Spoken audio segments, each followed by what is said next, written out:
Here we go. Call Lord Yahweh Bashem Yahushai, Bashem Hakadash. Double honors to the elders and apostles of Great Millstone who rule well. I'm not a member of Great Millstone yet. I've entered into their labors. Peace, mercy, and blessings to the sincere brothers and sisters who are doing this, whatever your lot is, wherever you may be. This is another quick one, a quick, warning, so to speak, for us to be walking circumspect and paying attention to this devil because he has no new tactics. He's not as smart as he makes himself out to be, and he's very obvious to those of us with eyes to see and ears to hear, thanks to the spirit and power of Yahweh Bashem Yahushai passed down to the elders and apostles, their elders and apostles, and their elders and apostles, however many generations that it was. So I'm not going to click on this, but I want you to Google that. And I did a video about the other one that we are currently in right now, the live exercise that we are currently in. I'll just say it like that. They did a similar thing. These folks right here, these folks here, they did a similar exercise right before the this thing kicked off. So just be aware that here's another exercise, and this too will kick off. And don't forget about how they were spreading the quote-unquote non-toxic gases in the subways in New York because they wanted to see what they wanted to do preparedness on a chemical and biological attack, right? Now, we understand that his formula never changes. They do exercises, and then, oh my gosh, look what happened. The exact same thing to the T on what you exercised on. Go figure, right? So, with that being said, I'm not going to click on this. You can Google it and you go read it. And basically, if the entire grid goes down, this could very well be a possibility of ushering in a famine of the word, right? So I left my notes that I jotted down, but I tried to pull up some scriptures off the top of my head. So you have Daniel 12:4. We'll go there. And I'm going to do this methodically, if the Spirit allows. So I'm getting this really quick, but it says, "But thou, O Daniel, shut up the words and seal the book, even to the time of the end. Many shall run to and fro, and knowledge shall be increased." And that is what you have now. So you see, it has been opened up. This devil has been revealed. The true and biblical bloodline Israelites, no matter what they look like, have also been revealed. This knowledge has gone out via the internet and the great men that are on the street corners preaching and prophesying and teaching. It's all coming together wonderfully. So you have that, and then what was the other one? I believe it is famine of the word. So we got Amos 8:11. So remember, many shall run to and fro, and now we've run to and fro through this internet. So Amos 8:11.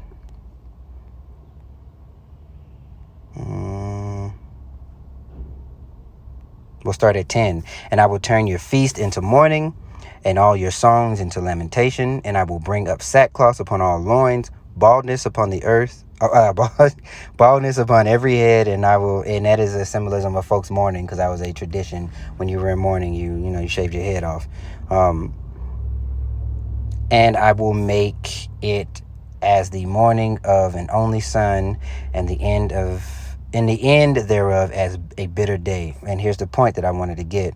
"Behold, the days come, saith the Lord, that I will send a famine in the land, not a famine of bread, nor a thirst of water, but of hearing the words of the Lord." And that is going to be just as bad as you physically not eating, because when shit really actually kicks off, or if they turn off, however this thing goes, and they turn off this power grid, and there's no way to access things, you will be plunged, or this place will be plunged into a third world like situation, and you won't have a way of contacting folks, and the average American has no idea how to operate without any Wi-Fi or keep themselves busy or anything like that. Okay, so you are going to be looking for the word, and the people that you passed up in the videos that you clicked over, talking about this or talking about the next prophecy. So you got the third woe and then the implementation of things that are going in you outside of what they're already trying to go in you.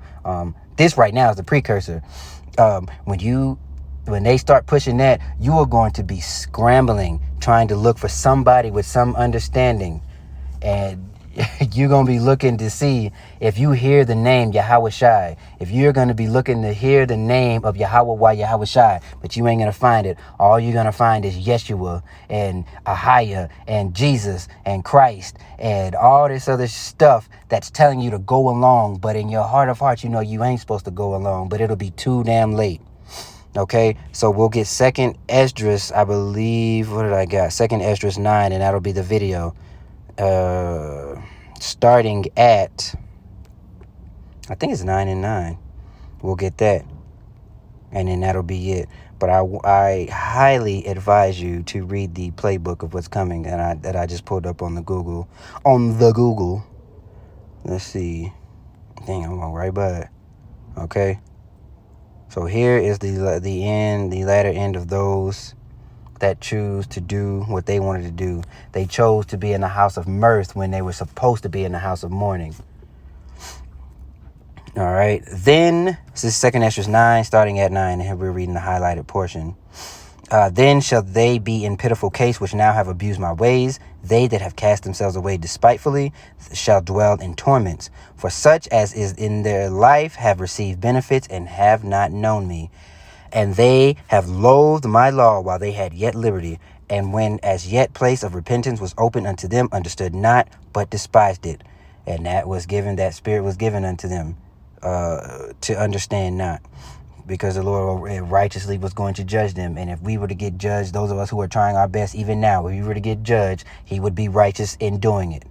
Point blank, period. Verse 12, the same must know it after death by pain. And therefore be thou not curious how the ungodly shall be punished, and when, but inquire how the righteous shall be saved, whose the world is, and for whom the world is created.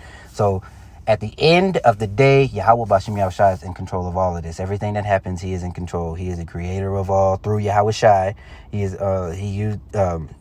Yahweh Shai the blueprint. Yahweh Shai and those 144,000 that were there from the foundation of the earth, giving them the blueprint. All of this was ordained. All of this had to happen. He said it. His word does not go out void. It will happen. So why not submit yourself to the one who is in control of everything? Why submit yourself to the pawn who can take away what you have now carnally? Some things to think about. Why? Because the fear of the Lord is the beginning of wisdom. And we'll get that. Let's get that, actually. And then that'll be the video. Is it 110 or 111? I don't remember. It's probably 111 and 10. Boom. The fear of the Lord is the beginning of wisdom. A good understanding have all they that do his commandments. A good understanding have all they that do his commandments. His praise endures forever. So, quick recap. Go read that. Go scroll through some of these things. Watch this little YouTube video about how we need to strengthen our infrastructure, because you never know what kind of bug can come and mess this place up, and you want to go back to normal, don't you? All right? They want to pander things to you because they don't work. And slowly but surely, he wants to create his own form of the blessing, but he will fail. The water Yahweh Bashem Yahweh Shai for it. All right, shalom.